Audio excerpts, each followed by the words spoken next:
আমি পাটগ্রামে ওসমান হাদিকে নিয়ে একটা কথা বলছি। আমি সারাদিন কয়েকবার ম্যাজিস্ট্রেটকে ফোন দিছি, ফোন দিয়ে বলছি দেখেন আমার উপর যে কোনো সময় হামলা হতে পারে, কারণ আমাকে দুইবার আজকে আটকাইছে। আমি তাদের কাছে সহযোগিতা চাইছি। আমি একটু জোরে চিল্লাচিল্লি করছি, আমার মাথা চক্কর দিয়েছে, আমি পড়ে গেছি। আমি তো পাটগ্রাম থেকে আসছি। আমার পাটগ্রামে আজকে সরকারি হাটে আমাকে একবার আটকাইছে, আধা ঘন্টা আমার গাড়িটাকে আটকায়া কয়েকটা উচ্ছৃঙ্খল ছেলে খুবই রাগান্বিত এবং আমার উপর পারলে হামলা করে, এরকম একটা অবস্থা অনেকেই দেখছে। তারপরে আমি কিছু বলিনি, আমি আমার লোকজনকে বলছি তোমরা শান্ত থাকো, মারামারি এগুলা করলে আমাদের জন্য নেগেটিভ, আমরা এগুলাতে যদি যাই আমাদের নিজেদের ক্ষতি হবে। আমার লোকজনকে আমি কিন্তু শান্ত রাখছিলাম। সেখান থেকে পরে আমি পাটগ্রামে ঢোকার পরে চারদিকে যেদিকে গেছি আমি যাইতে পারি না, রাস্তা চারদিকে ব্যারিকেড দেওয়া।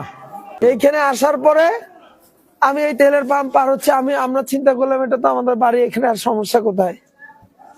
কিন্তু আমার দুইটা গাড়ি থাকা, আমি পাম্প পার হয়ে একটু সামনে গেছি, আমরা গাড়ি স্লো যাচ্ছিল, পিছন দিক থেকে এসে অতর্কিত ভাবে হামলা করছে। আমি তো দেখি নাই ভাই, আমি তো গাড়িতে। এখন পিছন দিক থেকে কে হামলা করলো, কেমনে করলো, এটা কেমনে দেখবো?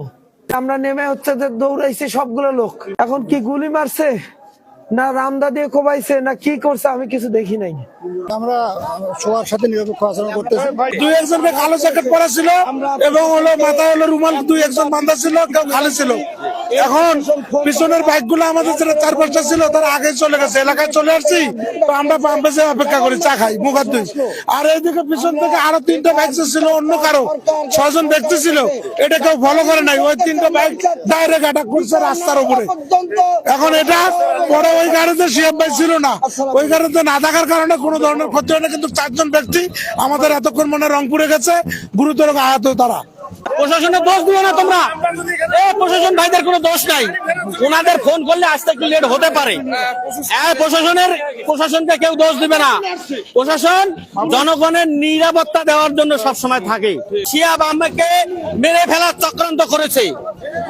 এই চক্রান্তকারী, এই দুর্নীতিবাজদের অবিলম্বে 7 মধ্যে গ্রেফতার করতে হবে।